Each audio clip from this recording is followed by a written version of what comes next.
I caught my parents screaming at my daughter, so I did something that changed everything. So here's my story. I'm Elaine Morgan, 34, and I work as a financial advisor here in Boston. I've been financially independent since my early 20s, and by now I make decent money. Nothing outrageous, but enough to live comfortably. If you'd asked me 10 years ago if I saw myself financially supporting my parents, I would have laughed. But here we are. Growing up, I knew pretty early that I wasn't the favorite. My younger sister, Kimberly, was the golden child, the shining example of everything our parents, Richard and Diane, seemed to want in a daughter. While I was in the corner with hand-me-downs and secondhand books, Kimberly was being gifted brand new bikes and dolls that cost more than our weekly groceries. It wasn't subtle either. My father used to openly compare us. "Why can't you be more like Kimberly?" was something I heard so often, I started believing there really was something wrong with me. My mom never stepped in. She didn't have to say anything. The silence was enough. When I got an A-, Dad would ask why it wasn't an A. When Kimberly got a B, it was a celebration. She got to do ballet, piano, swimming lessons.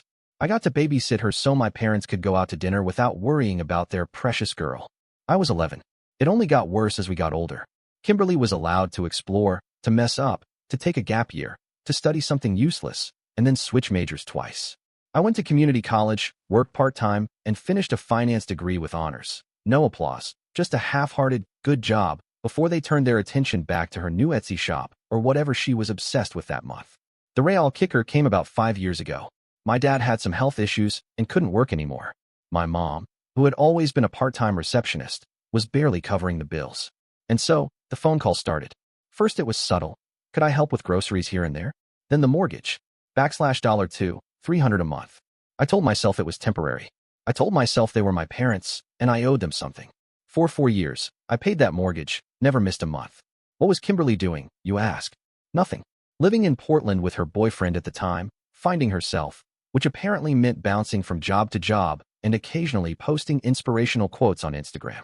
She never sent a dime, never even pretended to care about our parents' finances. But every time she visited, they threw her a damn party. Homemade lasagna, champagne, my mom's special cake. I once came over to drop off their mail and found a handmade banner that said, "Welcome home, sweet girl." When I asked what that was about, my mom actually said, "Well, Kimberly's had a rough year." And me? I was the human checkbook. It all came to a head last Thanksgiving.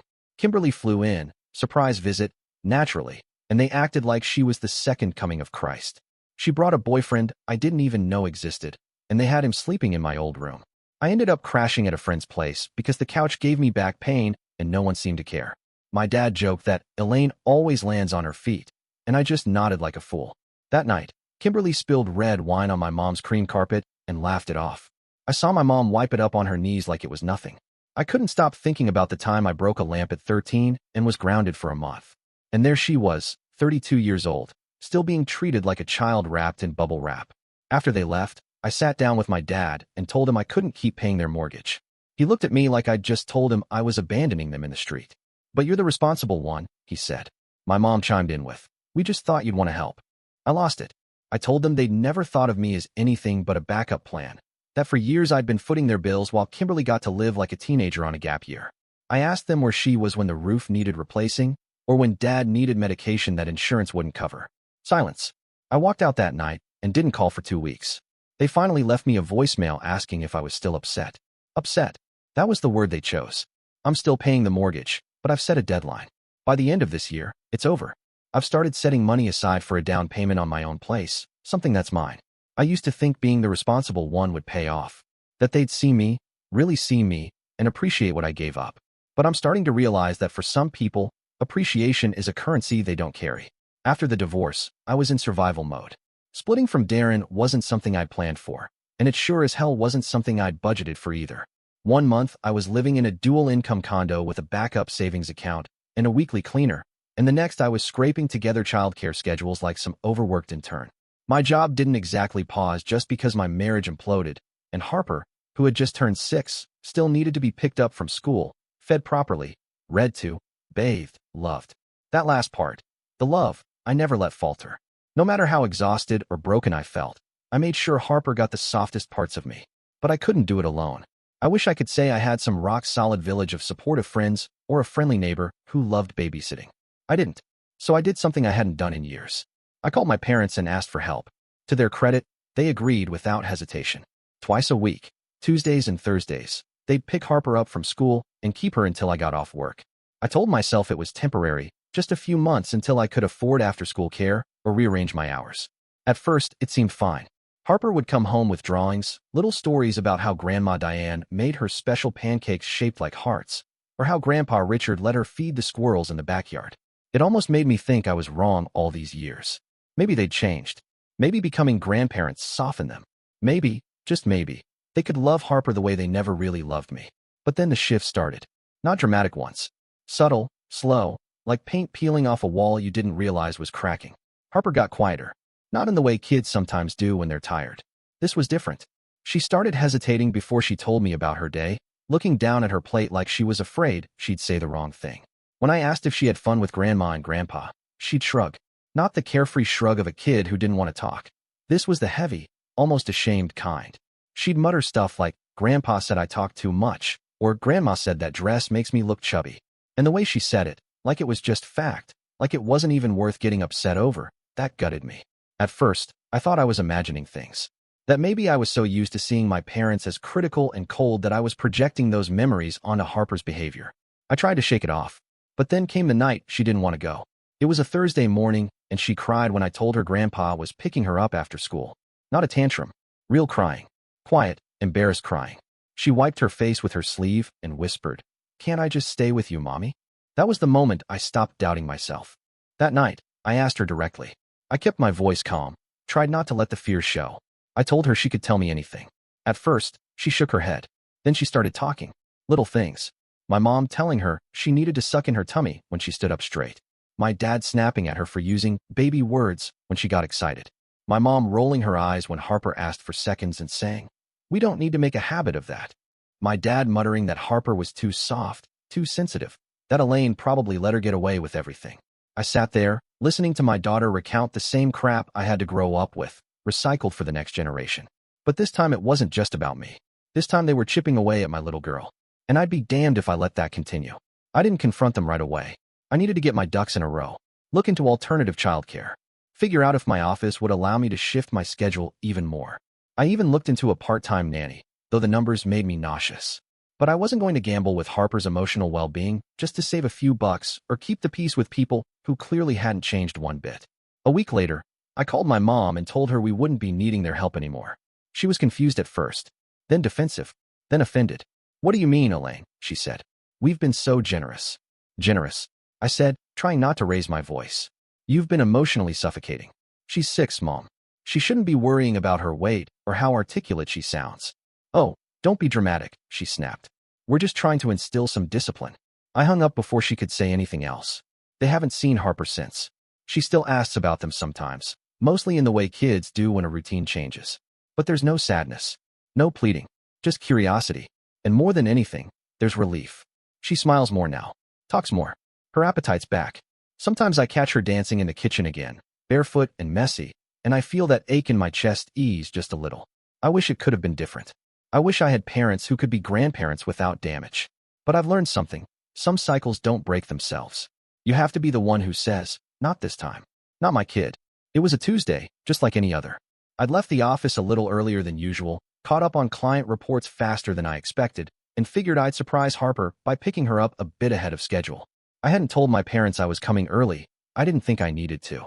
At that point, things were already strained, and I had quietly started reducing Harper's time with them, but I hadn't completely cut it off yet. I told myself I was being paranoid, that I needed more proof before I made the final decision. When I pulled into the driveway, everything looked normal from the outside. The porch light was already on despite the daylight, and the blinds were half drawn, just like I remembered from my own childhood, my mom's odd obsession with maintaining appearances, even when no one was looking. I walked up the steps slowly, balancing my laptop bag and Harper's backpack, planning to knock, maybe ask for a glass of water to stretch out the visit a bit, and quietly assess the situation. The front door was slightly ajar. At first, I thought maybe they hadn't closed it properly. It was an old house, the kind where the wood swells in the summer and nothing fits quite right. I stepped inside and immediately heard raised voices coming from the kitchen. I stood still for half a second, heart already speeding up, some instinct I didn't even realize I had kicking in. Then I heard her, Harper, crying. I followed the sound. I didn't call out. I didn't knock. I just moved toward the kitchen, my footsteps quiet on the wood floor. The second I reached the doorway, I froze. My father was standing by the sink, towering over Harper, his voice sharp and scathing. "Do you even know how to use your hands? You're not a baby. Clean it up properly," he barked. Harper was holding a sponge, her eyes red and full of tears, trying to wipe something off the countertop. Her little fingers trembled. There was a broken plate in the sink. She must have dropped it. My mother was standing by the fridge, arms crossed, her mouth tight and unreadable. She wasn't stopping him. She wasn't even looking at Harper, just staring ahead like none of it mattered. And then, off to the side, sitting at the kitchen table like they were watching a TV show, were Kimberly and her daughters, Ava and Riley. They were laughing, not just giggling, laughing at Harper. "Oh my God, she's so dumb," Ava sneered. "Just like her dad." "What did he do again, Mom?" "Something about cheating on Mom with a waitress." "Yeah," Riley added, practically beaming. "And then he ran off with her and left poor little Harper with a loser mom." Kimberly didn't stop them. She just smirked and said, "Girls, be nice," with the fakest tone I've ever heard in my life. Not because she meant it, because she liked the power it gave her to pretend she was reining them in. I stepped into the room, and the second Harper saw me, she dropped the sponge and ran over, burying her face in my coat. Her whole body shook. My father's mouth opened like he was about to scold her for that too, but then he saw me. For a moment, no one said anything. I stared at each of them. My dad, my mom, Kimberly, her awful kids. I didn't yell. I didn't scream. I didn't cry. I just stood there, barely breathing, while every awful memory from my own childhood crashed back into me like a flood I'd been holding back for decades. That kitchen hadn't changed. Same wallpaper. Same cracked tile near the baseboard. I'd stood in that same spot when I was 7, 8, 9 years old, holding back tears while my dad scolded me for something minor. For spilling juice.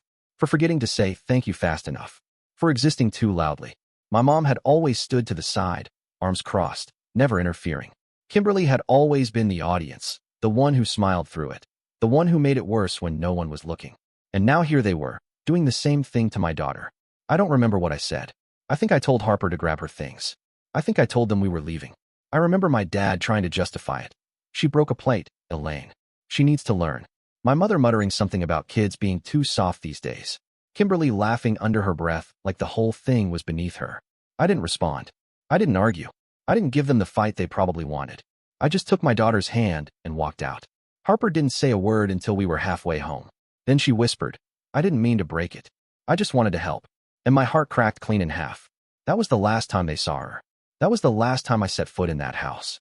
It's been weeks since then, and I'm still trying to untangle what it means to know that not only were my parents never going to change, but they were passing it on, that they'd managed to infect another generation with their cruelty, their bitterness, their coldness, and that I had let my daughter walk into the same fire I'd spent my life escaping from. I didn't even pause. The second I saw Harper's face buried in my coat, shaking with quiet sobs, I wrapped one arm around her shoulders and turned to face them all like I was bracing for a storm. Only I wasn't bracing. I was done bracing. I was done swallowing it all just to keep the peace. "We're leaving," I said flatly, my voice sharp enough to cut through the thick silence. My dad opened his mouth, probably to bark something else, probably to assert his dominance like he always did, but I held up my free hand before he could get a word out. "Don't. Not one word, Dad. You lost the right to speak to me or my daughter the second you started yelling at her like she was a soldier in your personal army." He looked stunned, like I'd slapped him. My mom shifted uncomfortably near the fridge, her face blank, hands twitching at her sides like she wasn't sure whether to intervene or just fade into the wallpaper like always. Kimberly raised an eyebrow and smirked, then turned back to her daughters like I wasn't even worth her attention. That little gesture nearly sent me over the edge. But I stayed focused. I had to. "You call this discipline?" I snapped, still holding Harper close. "Screaming at a 6-year-old until she cries? Letting other kids humiliate her while you stand there? I've seen this movie before. Only back then, I was the one standing at that sink, trying not to cry while you told me I was stupid, or loud, or too much. And now you're doing it to her." My dad straightened, trying to pull himself into that authoritative stance he always used when he wanted to control the room. "Elaine, you're overreacting. She needs to learn respect. She broke a plate and..." "She's 6, I snapped, cutting him off again. "She dropped a plate. That's not disrespect. That's a child being a child. And even if it wasn't, you don't get to decide what discipline looks like for my daughter, especially when all you've ever done is confuse fear with respect." My mom spoke then, quietly, almost pleading. "Elaine, we were just trying to help. You've been under so much stress. and we thought we were giving Harper some structure. Children need rules. I laughed, bitter and low. Rules? You mean the ones Kimberly never had to follow? The ones you only applied to me? Because let me tell you something, Mom, structure isn't shaming a little girl for how much she eats. It's not mocking her father in front of her. And it's sure as hell not letting your golden granddaughters call her dumb while you say nothing. That's not structure. That's abuse. My voice cracked on the last word, and I hated that they heard it. Hated that after all these years, I could still break in front of them. But I didn't stop. You did this to me for years, I said, more quietly now. Made me feel like I was never enough, never good enough, never right. Kimberly got praise, I got correction. She got love, I got expectations. And now I see you doing the exact same thing to my daughter. I'm not going to let that happen. Not again. Kimberly finally looked up, rolling her eyes like I was being dramatic. God, Elaine, it's just a plate. Maybe if you weren't so sensitive. You don't speak to me. I snapped, my voice rising again. You don't get to speak. You sat there and watched your daughters insult a 6-year-old, and you laughed. You raised them to be just like you, smug, entitled, and cruel. She looked taken aback for a moment, but then went back to her usual posture, unaffected, detached, like nothing touched her. Just like always. I turned to my parents one last time. This is done. You don't see Harper again. You don't come near her. You don't call. You don't drop off gifts. You don't get to pretend you're family when all you've done is hurt us. I don't care what you think your intentions were. I care what my daughter felt. And she felt scared. She felt alone. And she will never feel that way again. Neither of them said anything. My dad just stared at me, red-faced and silent. My mom finally looked at Harper, but there was no apology in her eyes. Just that same distant, disappointed look she always gave me. Like I was the problem. I didn't wait for more. I led Harper out of the house and didn't look back. I heard the door close behind us, softly, like someone trying not to wake a sleeping child. It was already too late. The damage was done. But this time, I was the one drawing the line. Not for me, for her, for Harper. And I wasn't going to let them cross it ever again. We got home late. I made Harper grilled cheese and sat with her while she watched cartoons with that tired, blank expression kids get when they've cried too hard and their little bodies don't know what to do with the leftover sadness. I didn't push her to talk. I didn't ask questions. I just stayed close, letting her lean on me while I ran through the past few hours in my mind like a film I couldn't stop replaying. After she fell asleep on the couch, I carried her to bed, kissed her forehead, and pulled the door nearly closed. I sat at the kitchen table for a long time without moving. The house was quiet, just the low hum of the fridge and the distant sound of a neighbor's dog barking. I was still in my work clothes, phone face down on the table, laptop open in front of me. And I knew what I had to do. I logged into my bank's portal, went straight to the automatic transfer labeled R&D Morgan, mortgage support. For years. /$2, $300 a month. No thank yous. No apologies. Just entitlement and manipulation repackaged as tradition. I canceled the transfer. It felt still, like something final had just clicked into place. Not rage. Not satisfaction.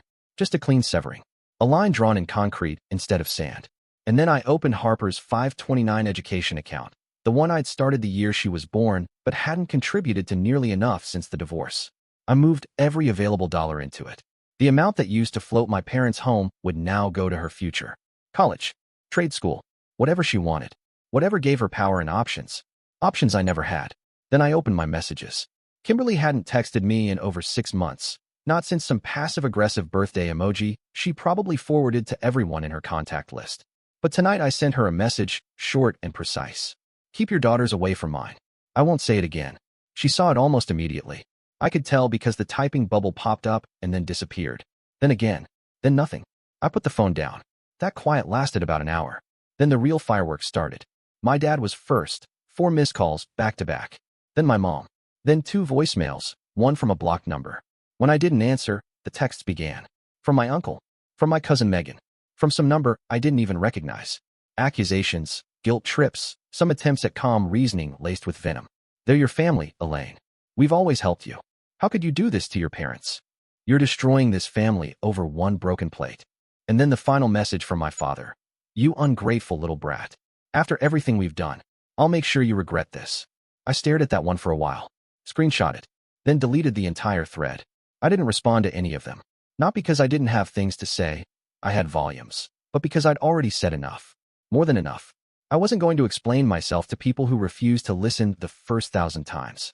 That night, I sat back down at the kitchen table with a cup of cold coffee and stared at the quiet house around me. My house. My rules. my daughter sleeping safely in the next room. The noise was still buzzing on my phone, but it was just that noise. I had finally chosen us, and I wasn't going back. The next morning, I woke up before my alarm. I hadn't really slept. I lay there listening to Harper's soft breathing from the other room, my thoughts drifting somewhere between fear and relief, like my body hadn't caught up to the fact that we were safe now, or at least safer. I texted my friend Amanda sometime around 6:15. Just a simple, "Can we talk later?" She replied within minutes, "Absolutely. Call me anytime." She's one of the few people I trust without question. We met in college, bonded over a shared hatred of our economics professor, and stayed close through moves, marriages, divorces.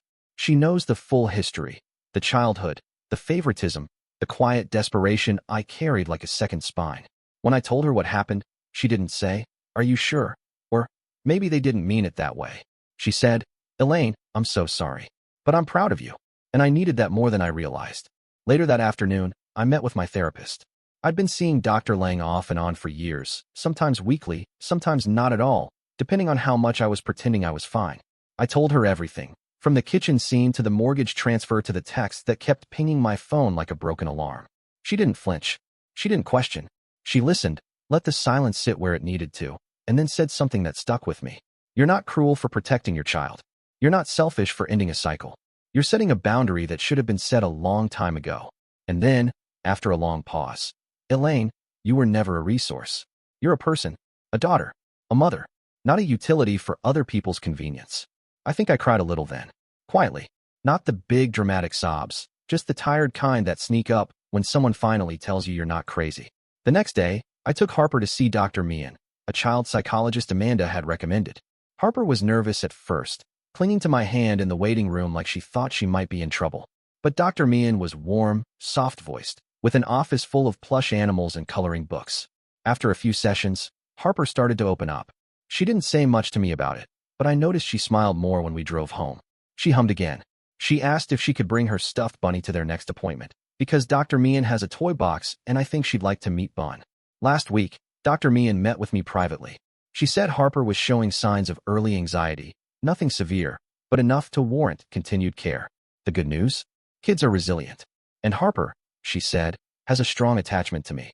She feels safe with you, and that's what matters most. That was the part one replayed in my head later, over and over. She feels safe with me. I've stopped responding to any messages from my family. The calls still come sometimes, but less often now.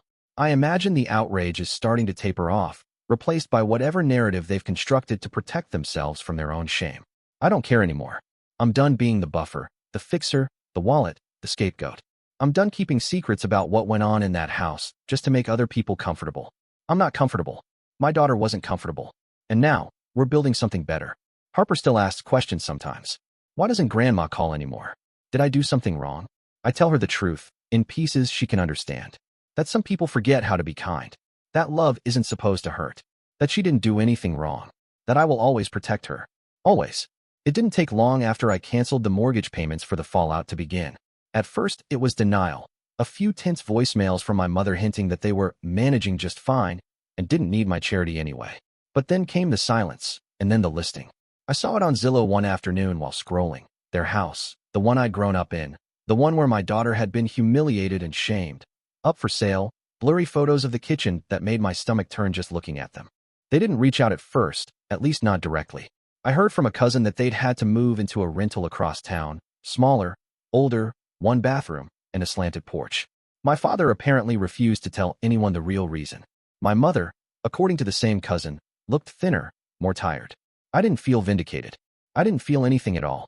Then one afternoon, I got an email. Not a call, not a message, not some guilt-laced voice memo. An email, written in short sentences, no punctuation errors, no dramatic flourishes.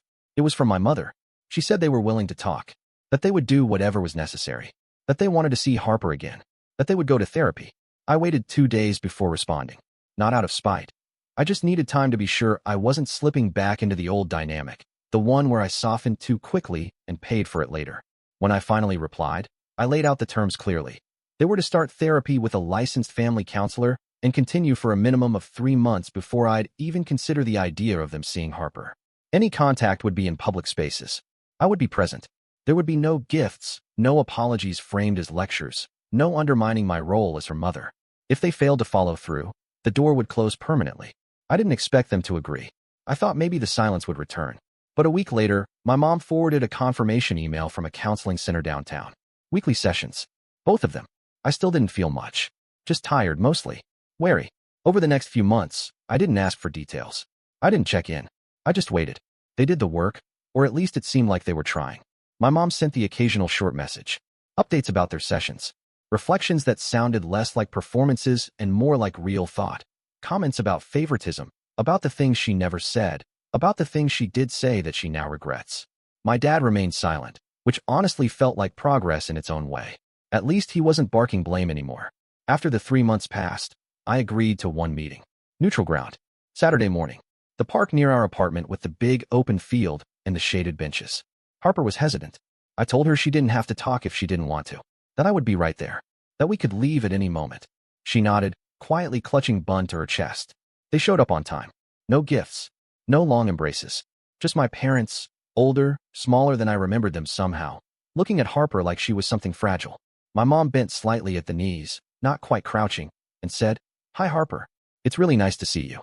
My dad stood behind her, silent, arms at his sides, not crossed for once. We sat for 20 minutes. Talked about the weather. The squirrels. Harper mostly watched. They didn't push. They didn't even try to hold her hand. It wasn't healing. Not yet. But it wasn't harm either. It was quiet. And that was more than I ever thought we'd get. It didn't happen all at once. Healing never does. It wasn't some grand cinematic moment where we all hugged in the rain and cried out years of resentment. It was smaller than that. Quieter. More honest. My parents moved into a modest rental 2 towns over. A small one-story with creaky floors and a driveway that floods when it rains, but it's theirs now, and they pay the bills themselves. My mother stopped sending long emails and started writing short, thoughtful notes. Things like, "We're proud of how brave Harper is," or, "I understand now why you needed space." My father, surprisingly, kept going to therapy. According to my mom, he even started speaking up in sessions. Not shouting. Speaking. That alone would have seemed impossible a year ago. The visits stayed public for a long time. Parks. Libraries. Occasional lunch at the outdoor tables of a cafe where Harper liked the grilled cheese, and I could see the exit from every seat. And they never pushed. They never complained. They just showed up, quietly, on time, and followed my lead. They asked permission before speaking to Harper directly. They asked if she wanted to play. If she didn't, they accepted it. That was new. That was different. And Harper changed too. She stopped asking why they were mean. She started talking about the park trips without looking worried. She began to trust that if something didn't feel right, she could say so, and I'd listen. That there were boundaries now, and they were real, and they mattered. She smiled more. Her drawings got brighter. Her therapist said her anxiety was easing, not gone, but better. She sleeps through the night again. Even Kimberly shifted. Slowly, and I didn't expect it, but it happened. I don't know if it was the therapy, or watching the family dynamic unravel and rebuild without her at the center, but something clicked. She called me once, out of the blue, and said, "I think I screwed up with my girls." I didn't jump to reassure her. I just let the silence sit, and she filled it with, "I'm trying to change that." Now, when we see each other, not often, but sometimes, her daughters aren't as sharp-edged. They're still kids, still spoiled in their own ways, but less cruel. More aware. Kimberly apologizes when they cross lines. She follows through. I've stopped hoping for perfection. I've stopped trying to fix people who don't want to be fixed. But I've also learned that love doesn't mean swallowing pain to keep others comfortable. Love isn't duty. It isn't debt. It's a choice. And setting boundaries, the kind that protect, that preserve, that say no more without apology, is an act of love too. Especially when it's for your child. Especially when it's for yourself. I used to think I was just keeping my head down, surviving a family that never saw me. But now I see it differently. I changed something. Not all of it. Not everyone. But enough. Enough to give Harper what I never had. A mother who stands between her and the storm. And if that means I'm the bad guy in someone else's version of the story, so be it. Because in my daughter's eyes, I'm something else entirely. I'm safe.